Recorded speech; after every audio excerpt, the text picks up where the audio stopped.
A very warm welcome to all of our friends out there in the Boss Hole Transformation Nation. This is your host, John Brewer, welcoming you to a special installment of the Boss Hole Chronicles, where we are going to be acknowledging and celebrating Memorial Day 2024. Now, Memorial Day was about a week ago, and of course, that is the time here in the United States where we acknowledge, appreciate, and reflect on the ultimate sacrifice made by our men and women in uniform in the armed forces ever since the beginning of our republic back in 1776. To do that, we're going to take an interesting perspective and look at the leadership lessons of Band of Brothers. Now, Band of Brothers was a program released about 20 years ago on HBO. It was directed and produced by Tom Hanks and Steven Spielberg that followed Easy Company. Easy Company was in the 2nd Battalion of the 506th Parachute Infantry Regiment of the 101st Airborne Division. If you've never seen Band of Brothers, quite frankly, it ought to be required watching in all of our high school history classes, because it tells the story of Easy Company and how they came together all the way through their journey, their sacrifice, their courage to the surrender of Germany in the European theater. Now, to really understand this story even better, I've invited a friend of mine to help me through these leadership lessons, and let me introduce him to you now. In just a bit, you're going to get a chance to meet Rod Sanders. And currently, Rod is the Senior Vice President and Chief People Officer of Marco's Franchising. Now, I'm from Toledo, Ohio, and Marco's Pizza started in Toledo, Ohio, and that's where I first met Rod, and his work continues. And by the way, Marco's Pizza, awesome pizza. If you haven't had it, you probably live near one. But we're going to be talking about Rod's background in military history and also his service. He spent 25 years in the military intelligence branch of the U.S. Army. 2 weeks out of high school, he entered the service and retired back in 2013. He served in every leadership position available to enlisted soldiers, from squad leader to command sergeant major. He deployed as a part of multiple operations, including with the 101st Airborne Division, where Easy Company comes from, for an 18-month combat tour in Afghanistan. He went on to Haiti and then spent 15 years in Korea. So today, Rod is bringing his considerable personal experience in the military and also his knowledge of military history to talk with me about the leadership lessons that we can draw from Easy Company and the story of Band of Brothers. So let's jump right in and give you a chance to meet this remarkable person, Rod Sanders.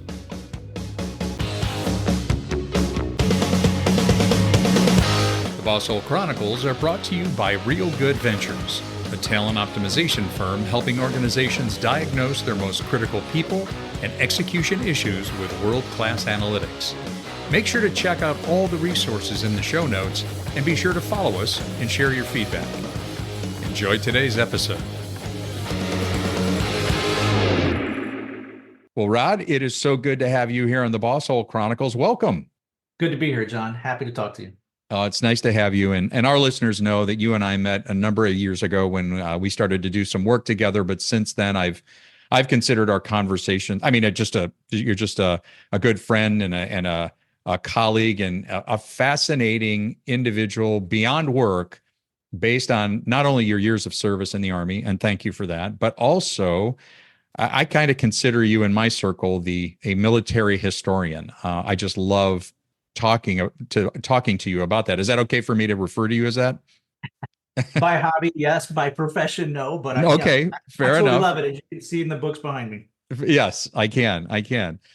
But what I wanted to do, and since we are right on the heels of Memorial Day, and just to acknowledge the sacrifice and service of all our men and women in the armed forces since the days of the Revolution, and that's what it's designed, or it's supposed to acknowledge and commemorate, I wanted to have a conversation around Band of Brothers. I rewatched it. I've watched it a couple of times, but this is like the 20th anniversary of it. An amazing docuseries, I guess it is. It's a movie. It's a series about Easy Company.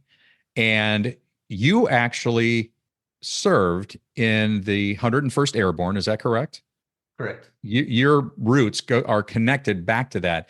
And one of the things that I thought would be fun to hear from Rod is leadership lessons from Band of Brothers. So, Rod, I gave a little bit of an introduction, but give us once again in terms of your connection in the Army, where you served, and what where this connection to Easy Company, where that comes from. Yeah, sure. Real quick, I was in the Army 25 years. Straight out of high school, I was enlisted. Ended up retiring as a command sergeant major of a battalion. And between the start and the finish, I served a couple of years with the 101st out of Fort Campbell, Kentucky, and deployed into Afghanistan with them for 18 months. Mm-hmm. And that's my direct connection. I was in the 506th Infantry Regiment, Mm-hmm. which is the direct descendant of the 506th Parachute Infantry Regiment that Easy Company was a part of. And that unit to this day carries forward the history and the traditions and the high expectations that came out of that. Yep, that was depicted in Band of Brothers for sure. Well, let's go back to that. You talk it. It all took place at Camp Toccoa, correct? And before we start to talk about some one specific individual, Herbert Sobel, who really Right. was the training officer for Easy Company, there was a small mountain or a hill there in that area called Currahee, right? What's the Right. relevance of that? So Currahee is an Indian name that roughly translated mean we stand alone. And that's actually that was the motto when I was in the 506, stands alone. So every Yep. time they'd call us to attention, that's what we would yell out, stands alone. And the mountain itself just represented, in my opinion, a challenge that was Okay. to be overcome. You'll notice in the series, and if you've read the book, it talks about the numerous runs up and down Currahee that Easy Company made, many of them on a rather short or no notice type of situation. When Captain Sobel saw something he didn't like, it Right. seemed like his default solution was change into your PT gear or stay in full gear. We're going up and down Currahee. Mm-hmm. And he often used it for what he would call corrective training. Mm-hmm. Well, and it was 3 miles up, 3 miles down, 3 miles correct? up, 3 miles down. That's Oh right. my gosh. So let's talk about Captain Sobel. He represents, and when I mean here, within the Boss Hole Chronicles and at Real Good Ventures, we love to talk about leadership and what makes Sure. for a good leader, and trying to keep managers out of the boss hole zone. This is really in the context of something totally unique in the military. But I think that there are some very valuable lessons to be able to take away from that in the civilian world, and we'll get to that. But why was Captain Sobel so unique to Easy Company? I think it was unique for a couple of reasons. One, not a lot of people realize this, but he was actually a National Guard officer, and that's not entirely uncommon to have National Guard soldiers training active duty, regular Army soldiers. But he was a National Guard soldier officer. Mm-hmm. He was the company commander of Easy Company, and his job was to whip these men into shape and to have them certify as paratroopers, which was a relatively new concept at the time. And if you have watched the series, you'll note that these were all volunteers. So Mm-hmm. at this point, many of the people in the military were draftees. Many of these men were enticed by the extra $50 a month, and they even noted it. Hey, that $50 on top of the $50 of regular pay, that's $100 a month. Yeah. So a lot of money at the time, but they wanted to be part of the best. And so these were all volunteers. So, for me, when I think back to what transpired under Captain Sobel, for this group of men to have volunteered to put themselves in that situation where you had to deal with, basically somebody who was described as a petty tyrant, Mm-hmm. and given absolute authority through his command position. That's pretty incredible in and of itself. Mm-hmm. Because several of them did, but all of them could have said, you know what, I'm done with this. I want to go back to the regular Army, the non-paratroop units. And there was a high attrition rate. If you've read the book, you'll notice that they said 500 officer volunteers were needed to land 148 through Toccoa, and it took 5,300 enlisted volunteers to land 1,800. Wow. And Okay. that's what showed up at Toccoa, not necessarily what came out the back end as Oh, certified paratroopers.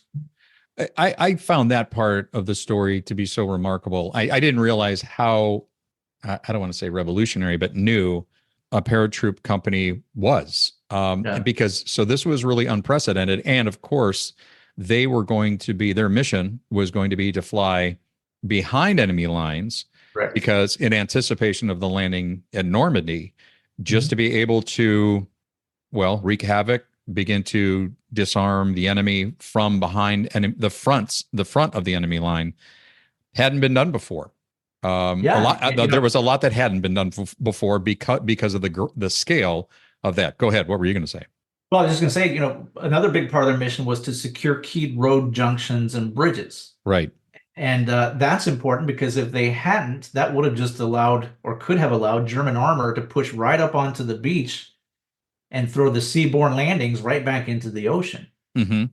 Um, and they do a good job in the series of talking about the action at Breakcourt Manor, where Major Winters at the time, Lieutenant Winters, um, led a small group of Easy Company men and some guys from other parts of the 506th to take out four huge guns. I think there were 155s, I believe, in terms of size, that were firing directly onto Utah Beach. Yeah.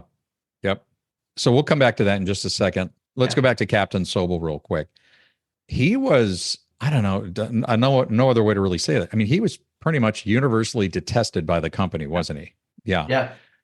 But the consequences of that actually were very beneficial for the company. Take us through that a little bit.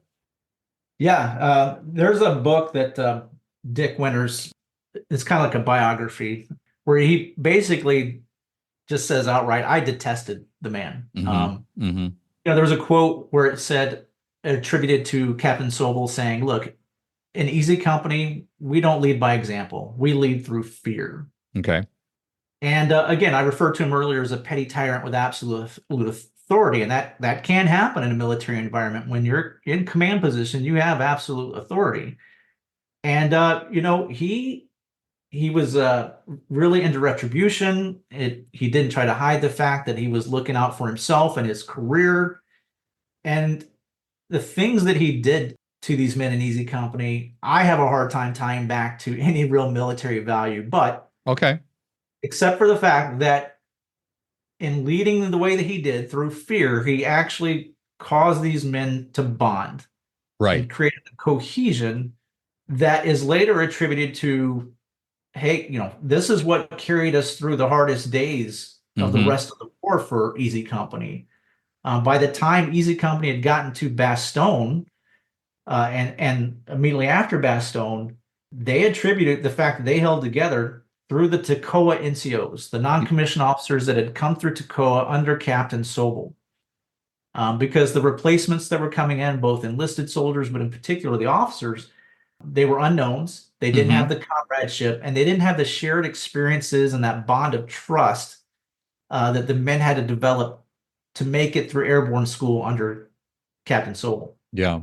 And I appreciate, Rod, how you say it's hard for you to reflect on that and see any real military value, but he did galvanize that company. Mm-hmm. And without that, and I think even Richard Winters and some of them had acknowledged, as much as I hated him, this absolutely made us stronger moving through, well, all the way through to the Eagle's Nest to Nuremberg. Yeah. They really didn't get a break. I mean, yeah. Easy Company did not get a break.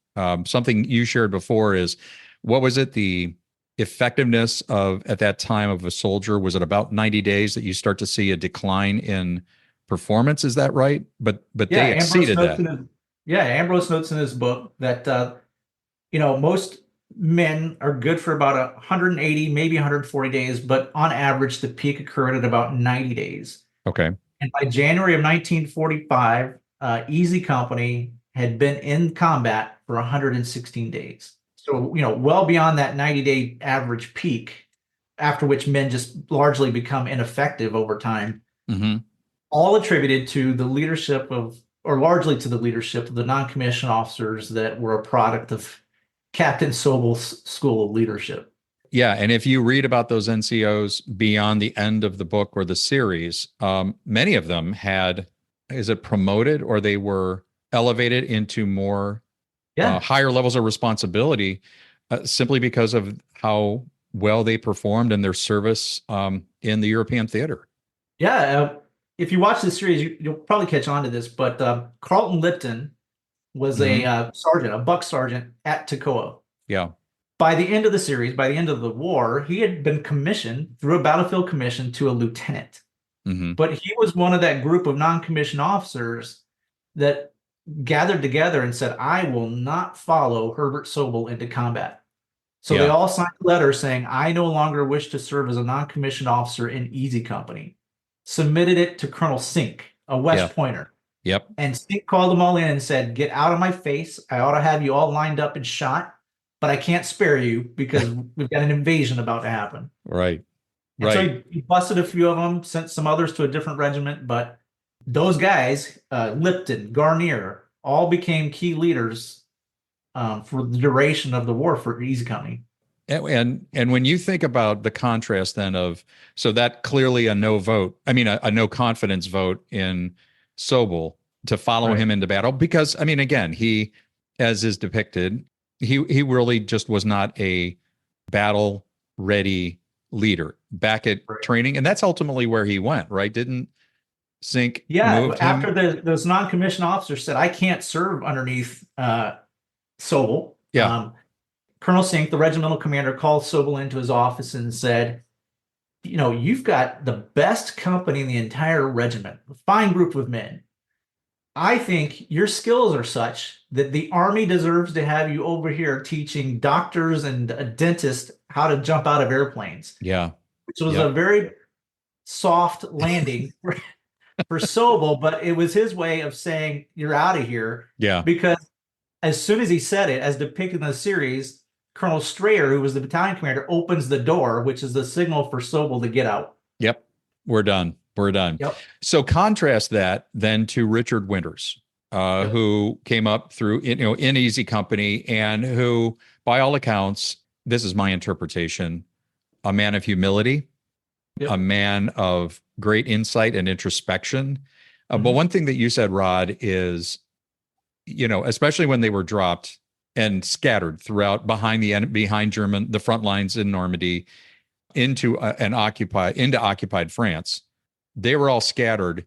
He stepped up. I mean, this is when his true leadership Yeah. and capabilities really came through. And what did you say? He was known for, just sort of the moniker of "Follow me." Is that right? Yeah.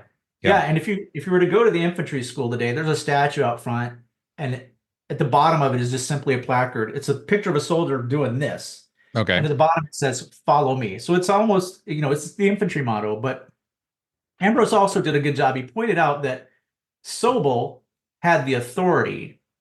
Winters had the heart of the men. Oh, that's awesome. Um, Okay. right. And so when they make the jump into Normandy, if you're familiar with it at all, because of a combination of doing it at night, these Hmm. guys didn't have GPS navigation systems like we did today. They did have guys go in earlier in the morning and lay down beacons. Hmm. But then the anti-aircraft fire was such that it caused these formations to just intermingle and scatter. And so some of these guys were dropped 20 miles off their designated landing zone. Right. Had two divisions going at the same time, the 82nd and the 101st. And what ended up happening was they all became intermingled. Mm.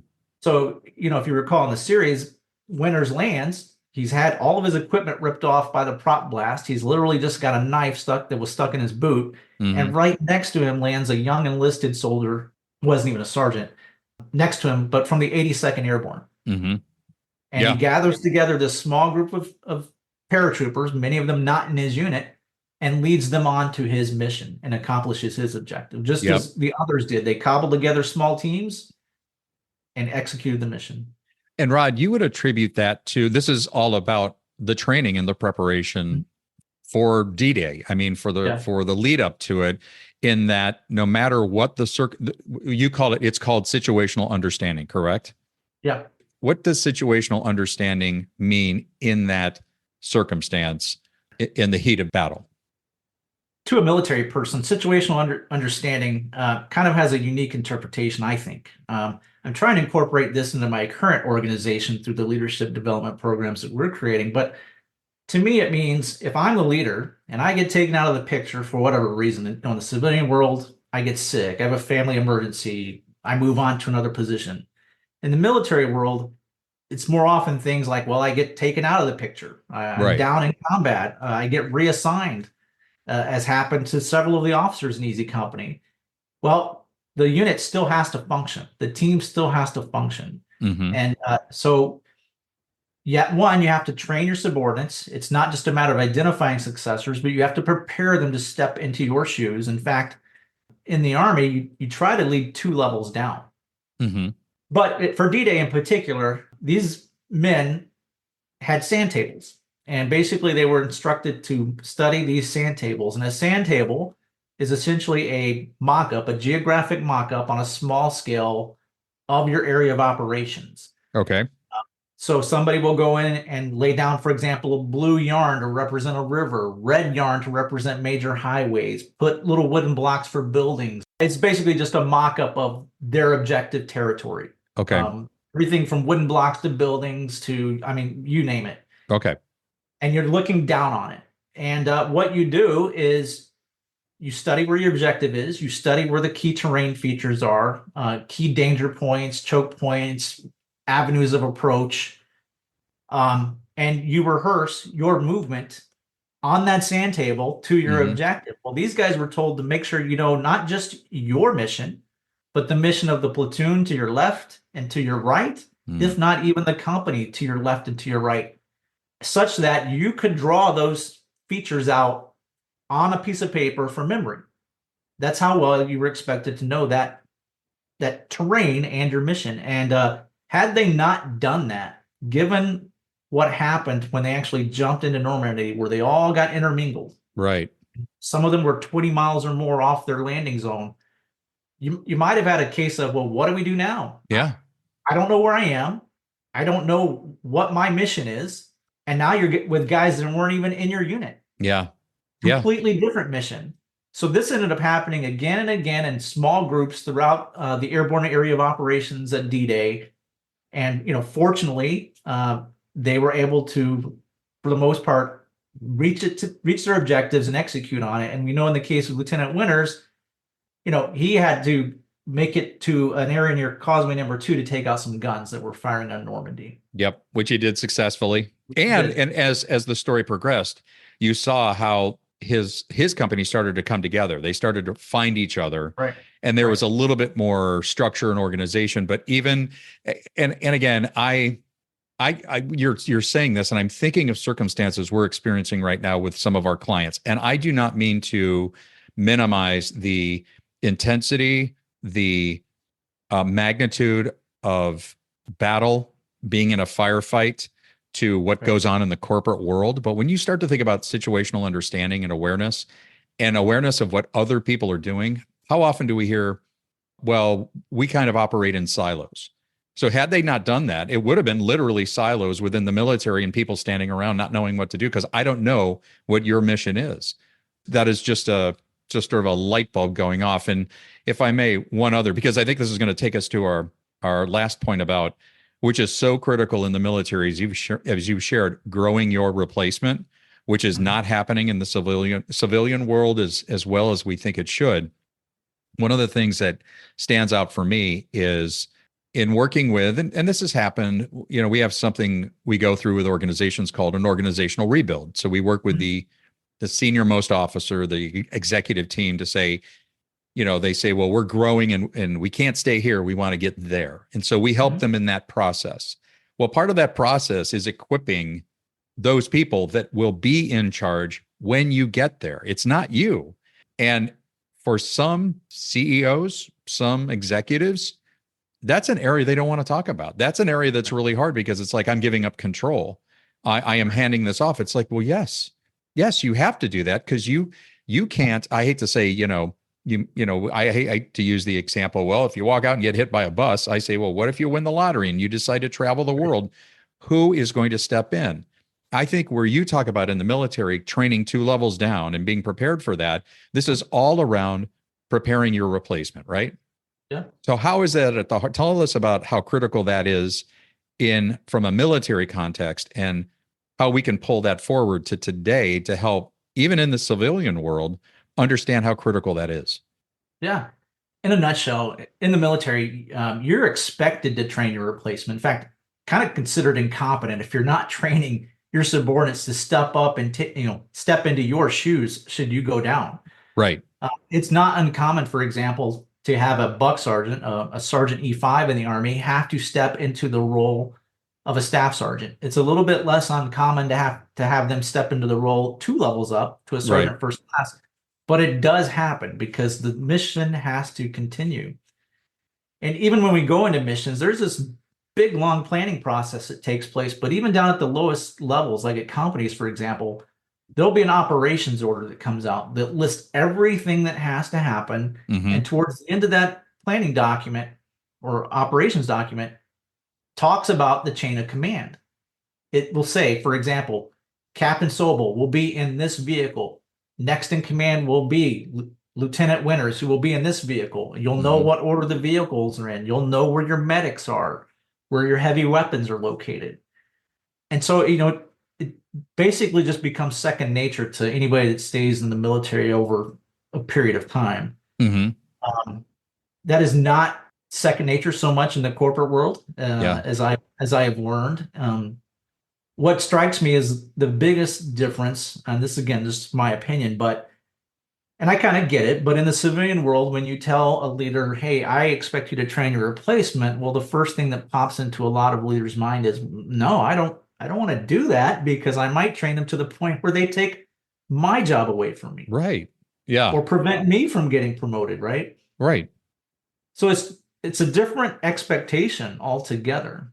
It's almost as if in a civilian environment, when you talk about training leaders, you're talking about training leaders not to step into your role, but to go and do something else altogether. Right.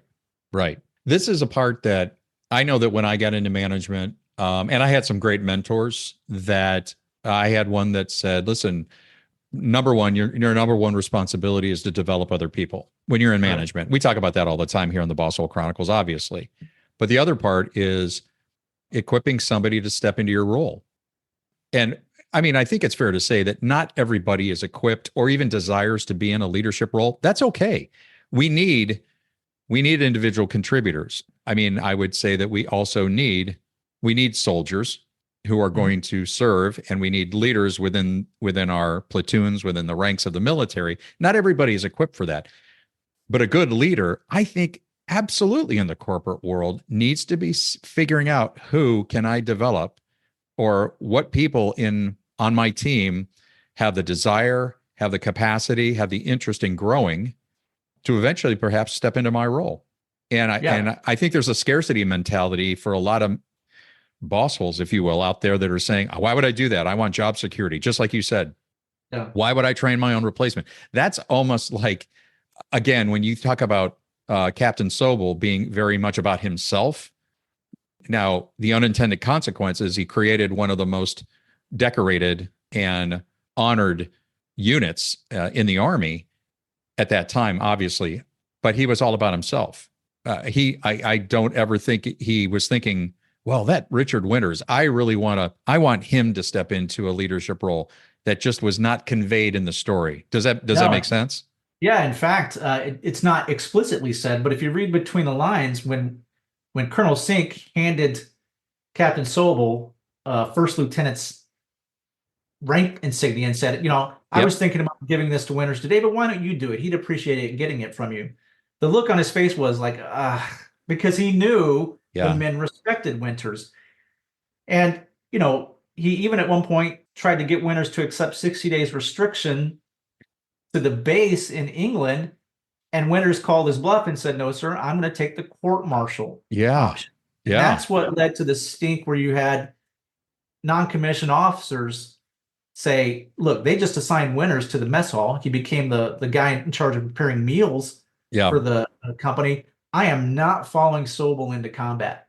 He tried to get rid of Winters because I think he suspected Winters was giving him competition for that company commander position. Yep. Yep. It's interesting. I was at an event last night talking to a gentleman, and he found out the work that we do in terms of helping managers and leaders and organizations just optimize their talent and try to help managers stay out of the boss hole zone. And he said, I worked for a person that absolutely saw anybody performing well as a threat and would hold them back, would move them on. I mean, did not want anybody to threaten their status, their position as a leader. And I'm thinking that's somebody who's thinking pretty small. And how detrimental is that, obviously, in the military?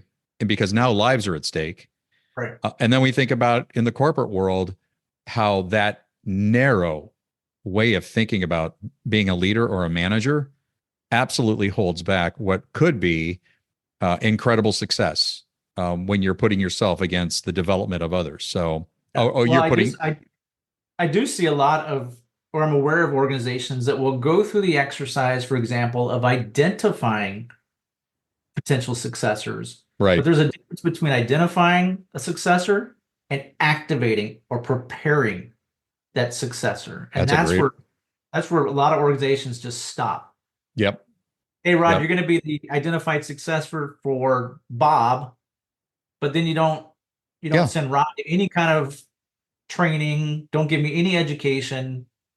And so when it comes time for Bob to retire, Rod is never really considered. We go to an external source and hire a new Bob. Right. Well, and that's what you are trying to avoid at Marco's University. Yep. And of course, Marco's one of the fastest growing pizza franchises in the country. Have you guys exceeded the 1,000 store mark? We're right at 1,200. Oh, 1,200. That's awesome. That's awesome. By the way, awesome pizza. Anything that we missed? No, I think we covered everything. But look, there's value in cohesion. Ambrose in his book says that cohesion and comradeship are the strongest motivators. Now, particularly in the military, while we would all like to believe that everybody's out there, fighting and dying for flag and country, right? At the end of the day, you're fighting and dying for the guy or the gal to your left or to your right, and you don't want to let them down. And that's what holds units together and motivates them more than anything else. Yeah. That same level of cohesion I find hard to replicate in the civilian world, but it's still possible to build strong, cohesive teams. I just don't see a big focus on it. Yeah. I think people like to talk about it, to your point, but we're not activating it.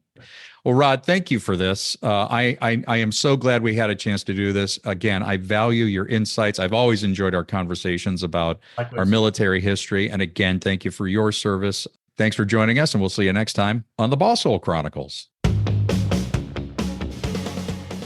We'd like to thank our guest today on the Boss Hole Chronicles. And if you have a Boss Hole Chronicles story of your own, please email us at mystory@thebossholechronicles.com. Once again, mystory@thebossholechronicles.com. We'll see you again soon.